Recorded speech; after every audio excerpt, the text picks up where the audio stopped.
નમસ્કાર સ્પર્ધાર્થી મિત્રો, સ્વાગત છે આપનું આજના વિડીયોમાં। તો આજે આપણે સાર્થ જોડણી કોષના સમાનાર્થી શબ્દોનો અર્થભેદ છે તે જોવાના છીએ। મિત્રો, એક વાતની તો ખાતરી આપું કે આપે આ અગાઉ આવું કોઈ પણ જગ્યાએ ભણ્યું નહીં હોય। આવો આજનો લેક્ચર છે તો ચોક્કસથી આજ જોજો અને તમને ખ્યાલ આવશે કે ખરેખર જે આપણે શબ્દો વાપરીએ છીએ એનો મિનિંગ શું હોય છે। તો શરૂ કરીએ આજનો આ લેક્ચર। અગિયારી એટલે પારસીઓનું દેવસ્થાન, ગુરુદ્વારા એટલે શીખોનું દેવસ્થાન। પીળા જે હાઇલાઇટર કરેલ છે શબ્દો તે થોડાક વધારે ધ્યાન પર લેવા। દેરાસર, દેરું એટલે માતા મહાદેવ કે ઘુમ્મટ વાળું જૈનોનું દેવસ્થાન। દેવળ એટલે ખ્રિસ્તીઓનું દેવસ્થાન। પેગોડા એટલે જાપાનીઓનું ધર્મસ્થાન। મઠ કે વિહાર એટલે બૌદ્ધોનું ધર્મસ્થાન। મંદિર એટલે હિન્દુઓનું, વૈષ્ણવ, સ્વામિનારાયણ વગેરે સંપ્રદાયોનું દેવસ્થાન। અજ્ઞાન એટલે શું થાય? જ્ઞાન વિનાનું। ત્યારબાદ મહત્વનું શબ્દ અનભિજ્ઞ એટલે અનુભવ વિનાનું। અટકવું એટલે ચાલુ ગતિમાંથી કે કોઈ કામમાંથી અચાનક રોકાવું। થોભવું એટલે બીજા કોઈ પ્રાણી કે વસ્તુની રાહ જોઈ ઊભા રહેવું અથવા અમુક સમય માટે બંધ થવું। ત્યારબાદ છે અદેખાઈ એટલે બીજાની સારી સ્થિતિ ન ખમાવાથી થતી દ્વેષની લાગણી। સ્પર્ધા એટલે સામાનું સારું જોઈને તેના જેવા થવાનું અથવા તેના જેવું કરવાનું મનમાં ભાવથી થઈ આવવું તે। અધ્યાય એટલે ધાર્મિક પુસ્તકનું પ્રકરણ, તેને આપણે શું કહેતા હોઈએ છીએ? અધ્યાય। કડવું એટલે દેશી રાગમાં રચાયેલું કાવ્યનું પ્રકરણ। પ્રકરણ એટલે ગદ્ય લખાણનો નાનો ભાગ। અમૂલ્ય એટલે જેની કિંમત આંકી ન શકાય તેવું, તો તેને શું કહેવાય છે? અમૂલ્ય। હવે બહુમૂલ્ય, જો ડિફરન્સ, વિશેષ કિંમત વાળું, ને અમૂલ્ય એટલે જેની કિંમત ન આંકી શકાય તેવું। શબ્દ સમૂહ માટે એક શબ્દ અહીંયાથી ચોક્કસ બની શકે છે। અસાધારણ એટલે સામાન્યથી ચઢિયાતું।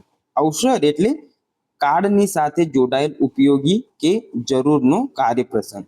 તક એટલે કોઈ કાર્યપ્રસંગ સાથે જોડાયેલ કાળનો કોઈ ઘણો જરૂરી ભાગ, તેને શું કહેવાય? તક।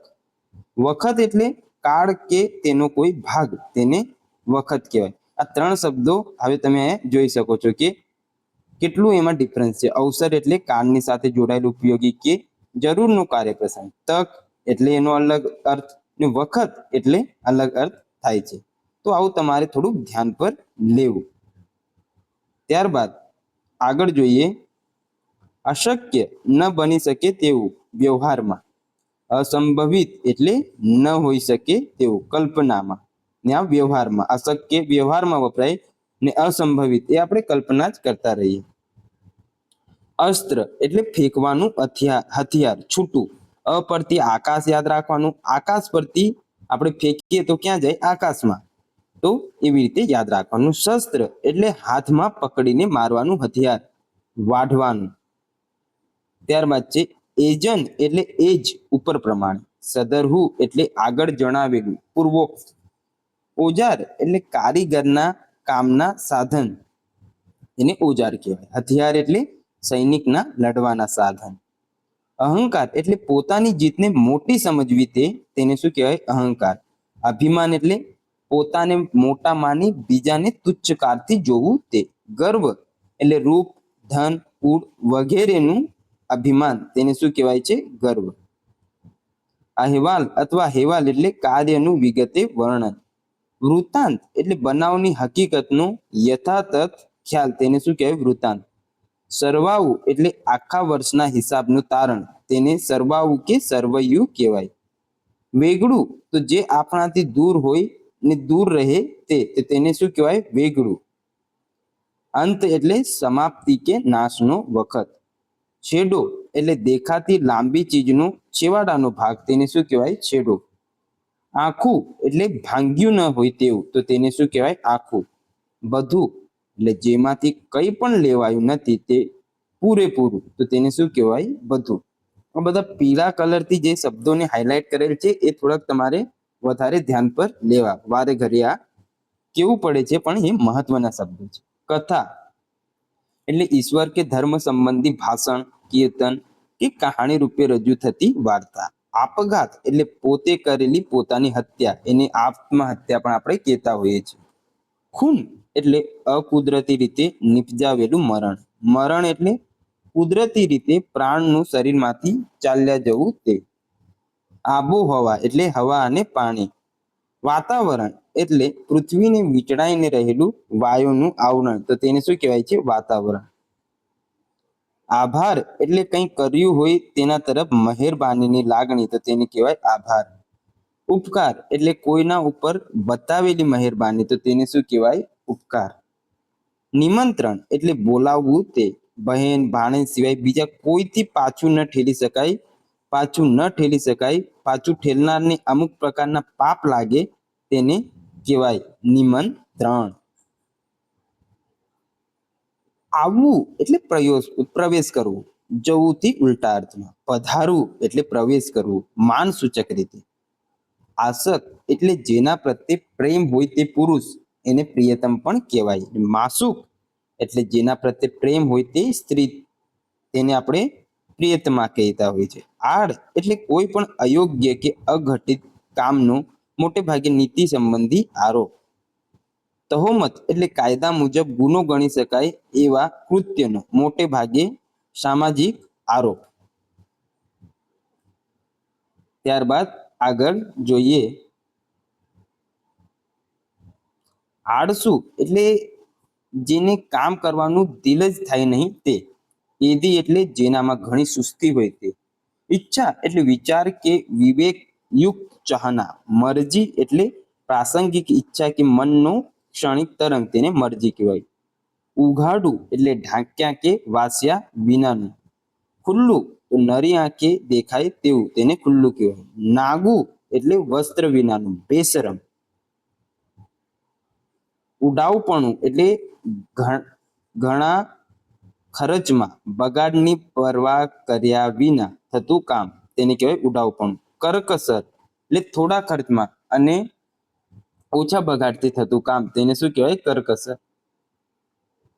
કંજુસાઈ તો ધન વગેરે બચાવવાના અતિ લોભને લીધે જરૂરી કામ પણ ન કરાય, કે કરાય તો પણ સંકોચને લીધે ઘણી ખરાબ રીતે થાય, તેને કહેવાય કંજુસાઈ. ઉજ્જડ એટલે વસ્તીનું ન હોવા પણ, પહેલા ખરું પણ હવે નહીં એવું. ને વેરાન એટલે વસ્તી ન હોવા પણ, પહેલાય નહીં ને હવે નહીં. તો આ થોડાક યાદ રાખજો શબ્દો.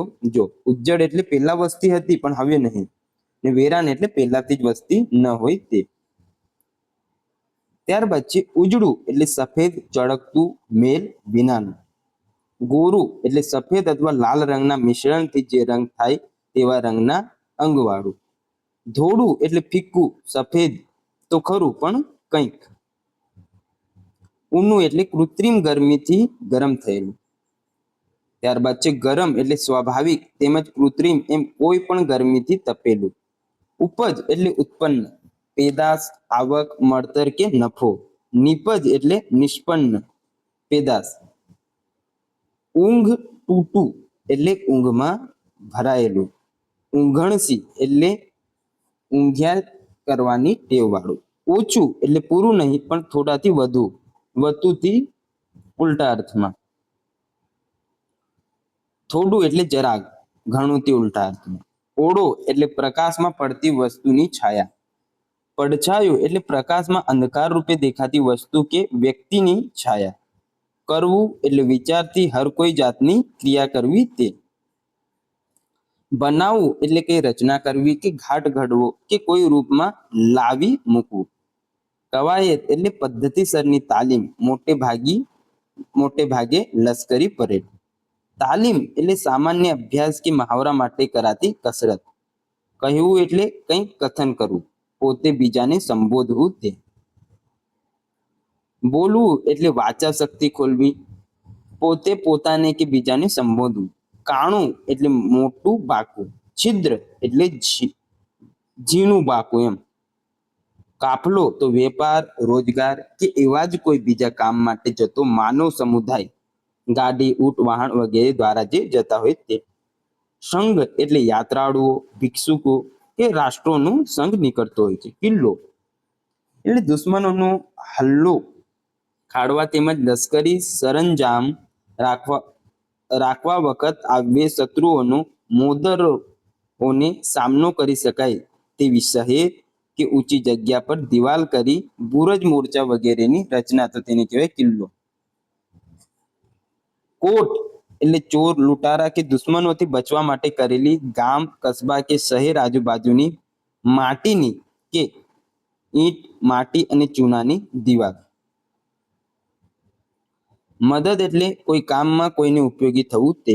મરવો એટલે નાની કેરી. કુમક એટલે નૈતિક મદદ. વહાર એટલે વિકટ પ્રસંગે રક્ષણ કે વિજયમાં આપેલી મદદ, તેને શું કહેવાય? વહાર. સહાય એટલે આપેલો સારો સથવારો. કુંવારું એટલે નહીં પરણેલું, મોટે ભાગે નાની ઉંમરનું. વાંઢું એટલે મોટી ઉંમરનું, વગર પરણેલું કે રાંડેલું. કોપ એટલે કંઈ હાનિ થાય તેવો ઈશ્વર, દેવદેવી કે મોટા માણસનો ગુસ્સો. ક્રોધ એટલે કોઈના ઉપર ઓચિંતા ગરમ થવું તે. કોયલા તો એકવાર ભઠ્ઠીમાં બાળ્યા પછી ઠારેલા કોલસા, તો તેને કહેવાય કોયલા. અને કોલસા એટલે ખાણમાંથી નીકળેલ કે અમુક રીતે લાકડા સળગાવી ભઠ્ઠીના ઉપયોગનું તૈયાર કરેલું બળતણ, તો તેને કહેવાય કોલસા. કોલ એટલે હાથમાં તાળી દઈને અપાતું વચન. વચન એટલે અમુક કામ કરવાની કે અમુક રીતે વર્તવાની ગંભીર કબૂલાત. ક્રૂર એટલે જન્મથી જ દયા વિનાનું, નિર્દય, પ્રાસંગિક દયા વિનાનું, તેને કહેવાય ક્રૂર. ખાટલો એટલે સુવાની ચારપાઈ, મંદવાડ કે પ્રસૂતિ. પલંગ કદ અને શોભામાં મોટો ખાટલો, તેને કહેવાય પલંગ. ખૂટવું એટલે ખપ કરવા ઓછું નીકળવું, ખપ કરતા ઓછું નીકળવું, માફ કરજો. એટલે જોઈએ એટલા એના કરતા ઓછું નીકળે, તેને કહેવાય ખૂટવું. ઘટવું એટલે કમી થવું, ઓછું થવું, વધવુંથી ઉલટા અર્થમાં. ખોડવું તો જે વસ્તુ હયાતીમાં હોય છતાં કોઈ કારણથી ગુમ થઈ ગઈ હોય તેને ફરી મેળવવી, તેને કહેવાય ખોડવું. ને શોધવું એટલે વસ્તુ હયાતીમાં તેના અમુક આકારમાં ન હોય તે વસ્તુ યોજી કાઢવી તે. ભૂલાયેલું કે નવું ફરીથી મેળવવું તે. ગરબો એટલે કુંડાળામાં તાળીઓ પાડીને ગવાતું ગાણું. ગીત એટલે લગ્ન કે એવા કોઈ ખુશાલીના પ્રસંગે ગવાતું ગાણું.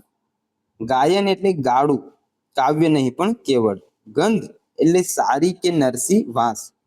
ગાંડું એટલે અસ્થિર મગજવાળું, ઘેલું, નબળા મગજવાળું.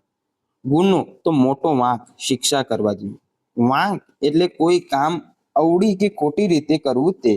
ધર્મ કે ફરજમાં ખામી કે ભૂલ. દોષ એટલે ભૂલ, નિંદા કે અબજસ અપાવે એવી. પાપ એટલે ઈશ્વરી કાયદાનો ભંગ. ગુમાસ્તો એટલે વેપારીએ રાખેલો વાણોતર. ચાકર એટલે ઘરનું કામકાજ કરનાર પગારદાર માણસ. નોકર તો કામ કરવા રાખેલો પગારદાર માણસ. ઘર તેમજ બહારનું ચાકર કરતા નોકર વધુ માનસૂચક હોય છે. ચાકર કરતા આપણે નોકર વાપરીએ છીએ. સેવક એટલે ગુરુ પાસે ધર્મની જગ્યાએ કામ કરનાર સેવાભાવી કાર્યકર્તા, તેને કહેવાય સેવક. ગ્રંથ એટલે પ્રમાણમાં ઘણી મોટી ચોપડી. ચોપડી એટલે પ્રમાણમાં કે કદમાં મોટું ન હોય તેવું પુસ્તક. થોથું એ ફાટેલું, તૂટેલું કે લખાણની દ્રષ્ટિએ નકામું પુસ્તક. ત્યારબાદ છે આગળ આપણે પુસ્તક એટલે સારી ને પવિત્ર ચોપડી, ગ્રંથ કરતા નાની અને ચોપડી કરતા મોટી એવી. પોથી એટલે હસ્તપ્રત અથવા મુદ્રિત લાંબા છૂટ પાનાનો બાંધેલો સંપુટ કે પુસ્તક. ઘેરાવ એટલે ચારે તરફનો વિસ્તાર. ચક્રાવું એટલે ચારે બાજુનું ફેરાવું અથવા કોઠાયુદ્ધ. ઘોડા એટલે મોટા કદનો થોડો. ટેટુ એટલે નાના કદનું થોડું. ઘોંઘાટ એટલે ગડબડાટ, મોટો કોલાહલ. બરાડ એટલે ખૂબ મોટા અવાજથી બોલી ઉઠવું, ખાસ કરીને જંગલી પ્રાણીઓ. બૂમ એટલે મોટે સાથે બોલવું તે. શોર એટલે કોલાહલ, બાળકો જેવાનું. ચા એટલે ખાસ પ્રકારના એક છોડના પાનનું પીણું. ચાહ એટલે પ્યાર, હેત, પસંદગી કે ઈચ્છા. ચાલ એટલે માણસની રીતિનીતિ, વર્તણૂક કે પ્રાસંગિક સ્વભાવ. ચોખા એટલે કુસ્કી વગરની ડાંગર. ડાંગર એટલે ફોતરા સાથેના ચોખા. ને ભાત એટલે રાંધેલા ચોખા. તો જુઓ કેટલું ડિફરન્સ છે અહીંયા. છોડવું એટલે મુક્ત કરવું પ્રતિબંધમાંથી. તજવું એટલે દૂર કરવું અપ્રીતિથી. જણવું એટલે જન્મ આપવો મનુષ્ય જાતિમાં. વિયાવું એટલે જન્મ થવો પણ પશુ વર્ગમાં. જાજમ એટલે પાતળું, મોટે ભાગે એક જ રંગનું ને પ્રમાણમાં મોટું, પહોળું અને જાડું. શેતરંજી એટલે પાથરવું, એક કે અનેક રંગનું ને પ્રમાણમાં નાનું. જાનવર એટલે જીવવાળું પ્રાણી કે ચોપગા પ્રાણી. ઢોર એટલે ગાય, ભેંસ વગેરે પાળેલા જે હોય તેને આપણે ઢોર કહીએ. પશુ એટલે પાળેલું કે જંગલી પ્રાણી. પ્રાણી એટલે પશુ, પંખી, મનુષ્ય એમ સર્વ જીવ. હેવાન એટલે અક્કલ વગરનું પ્રાણી. જીર્ણ એટલે ખકડી કે ઘસાઈ ગયેલું, વસ્તુ પર કાળની અસર બતાવે છે. જૂનું એટલે અસલનું અથવા ઘણા કાળનું, માત્ર કાળ બતાવે છે. જોડ એટલે એક જાતની બે વસ્તુઓની જોડી. જોડું એટલે વર વહુ કે મિત્રોની જોડ. જોડ એટલે સાથે જન્મેલો બાળકોની જોડી. ને જોડા એટલે દેશી ઢબના પગરખા. ત્યારબાદ છે બૂટ એટલે પરદેશી બનાવટના પગરખા. ઝંડો એટલે કોઈ પક્ષ કે કોઈ રાષ્ટ્રના નિશાન વાળો વાવટા. પતાકા તો ત્રિકોણ વિના બીજા કોઈ આકારનો ને હાથમાં રાખવાનો વાવટો. વાવટો એટલે રાષ્ટ્ર ચિહ્ન વાળો ઝંડો. ઝીણું એટલે ઘણું ઓછું, બારીક. ઠીંગણું એટલે બીજાના પ્રમાણમાં ઓછું ઊંચું, લાંબુ નહીં તેવું. નાનું એટલે કદમાં ઓછું, ઓછી ઉંમરનું. નીચું એટલે ઓછું ઊંચું, ઊંચુંથી ઉલટા અર્થમાં. ઝૂલો એટલે જેમાં ઝૂલી શકાય તેવો હિંચકો. હિંચકો એટલે હિંચવા માટે ટંગાડેલું સાધન, મોટે ભાગે સપાટ. ઝૂંપડી એટલે ઘાસ, સાઠી, છાજ વગેરેથી બનાવેલું ઘર. મઢી એટલે મઢુલી, વાંસની ચીપો કે એવી કોઈ ચીજોથી સાદાઈથી તૈયાર થયેલું પર. ટીકાકાર તો કોઈ પણ કામ, પુસ્તક કે બીજા પદાર્થના ગુણદોષ બતાવી વિવેચન. ટીકાખોર ગુણ ઉપર જોઈને તેટલું લક્ષ નહીં આપતા, માત્ર દોષ પર ચર્ચા ચલાવનાર. તો ટીકાકાર ને ટીકાખોરમાં ડિફરન્સ છે, થોડુંક યાદ રાખજો. ટેવ એટલે વ્યક્તિની પ્રણાલિકા. રિવાજ એટલે લઘુમતીની પ્રણાલિકા. ટોળી એટલે સમાન હિત માટે ભેગો થયેલો જન સમુદાય. ટોળું માણસ, પંખી કે જનાવરોનો સમુદાય. ટોળું એટલે માણસ, પંખી કે જનાવરોનું સમુદાય. મંડળ એટલે માણસોનું વ્યવસ્થિત જમાવ. મંડળી એટલે અમુક માણસોનો સમુદાય કે ટોળી. ડગલું એટલે બે પગલા વચ્ચેનું અંતર, ચાલતા થાય તે. પગલું એટલે ચાલવાથી જમીન ઉપર પડેલા પગના તળિયાનો આકાર. ડૂબવું એટલે માણસનું પાણીમાં જવું. ડોક્ટર એટલે વિલાયતી પદ્ધતિથી દવા કરનાર. વૈદ્ય એટલે દેશી કે આયુર્વેદિક પદ્ધતિથી દવા કરનાર. હકીમ એટલે યુનાની પદ્ધતિથી દવા કરનાર. તરંગ એટલે ઓચિંતો, લાગણીનો સોલો ઉઠવો કે મનના તુક્કા. વિચાર એટલે હેતુસર મનન, મત અથવા અભિપ્રાય. તળે એટલે અડકીને નીચે હોય તે, તળિયે. નીચે એટલે અડક્યું ન હોય એમ, હેઠે હોય તે. તિરસ્કાર એટલે તુચ્છકાર ભર્યા શબ્દો દ્વારા ઉપાડી રીતે બોલી બતાવવાતો અણગમો કે ઉઘાડો અનાદર. ધિક્કાર એટલે મનનો ઊંડો કંટાળો અથવા અણગમો. દળ એટલે પદાર્થમાં રહેલો દ્રવ્યનો જથ્થો. વજન એટલે પદાર્થને પોતાની તરફ ખેંચતું પૃથ્વીનું બળ. ધારો કે કોઈ નું, ચાલો હવે આ તો રહેવા દો, વિજ્ઞાનનો ટોપિક થઈ જશે. દાવાગ્નિ એટલે વનમાં એની મેળે સળગતો અગ્નિ, દવ.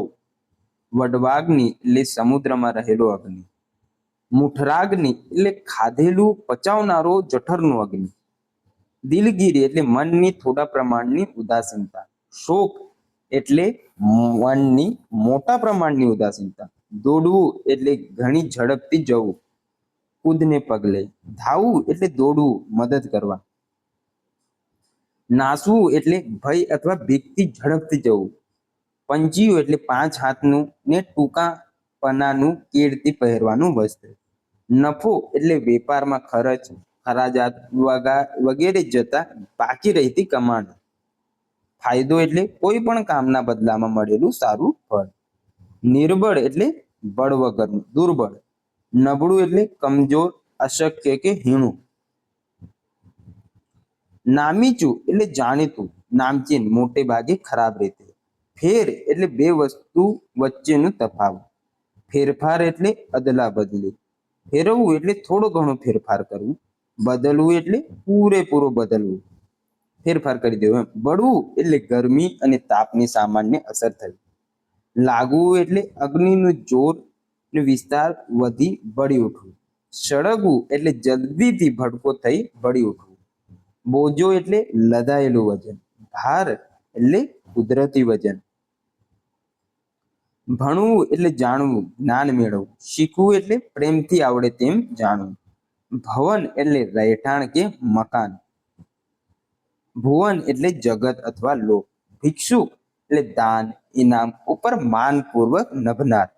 ભિખારી એટલે ભીખેલા અન્ન ઉપર લાચારીથી નભનાર. મુસાફરી તો દેશાટન, જમીન ઉપરનો પ્રવાસ. સફર એટલે વહાણ કે આગબોટ દ્વારા કરાતો દરિયાઈ પ્રવાસ.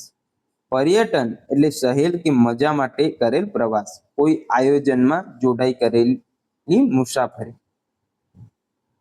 યાત્રા એટલે વિશિષ્ટ ઉદ્દેશ્યથી કરેલી મુસાફરી. રતુમડુ એટલે થોડુલાલ. રાતુ એટલે પુરુલાલ. રમા એટલે સુંદર સ્ત્રી, લક્ષ્મી. રામા એટલે કોઈ પણ સ્ત્રી. લડાઈ એટલે શું થાય? મોટો કજિયો.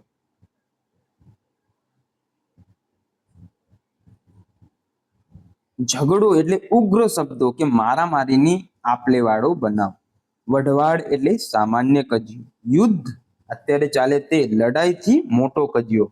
વિગ્રહ એટલે લાંબી લડાઈ, મોટે ભાગે વધુ વર્ષો સુધી સતત ચાલુ. સંગ્રામ એટલે ભયંકર લડાઈ. વેપાર એટલે સંસાર વ્યવહારમાં ઉપયોગી પદાર્થોને વેચવા સાટવાની ક્રિયા. વ્યાપાર એટલે પ્રાણી કે પદાર્થની ક્રિયા કે પ્રવૃત્તિ. સ્નેહ એટલે આપણાથી નાનાઓ તરફની લાગણી. પ્રેમ એટલે સૌ માટેની સામાન્ય લાગણી. પ્રણય એટલે પુરુષની સ્ત્રી તરફની એકાએક થતા ખેંચાણની લાગણી. વાત્સલ્ય એટલે મા બાપની બાળકો તરફની કે ગુરુની શિષ્ય તરફની લાગણી. સ્મિત એટલે હોઠમાં હસવું તે, આંચું મરકવું તે. ને હાસ્ય એટલે ખડખડાટ હસવું તે.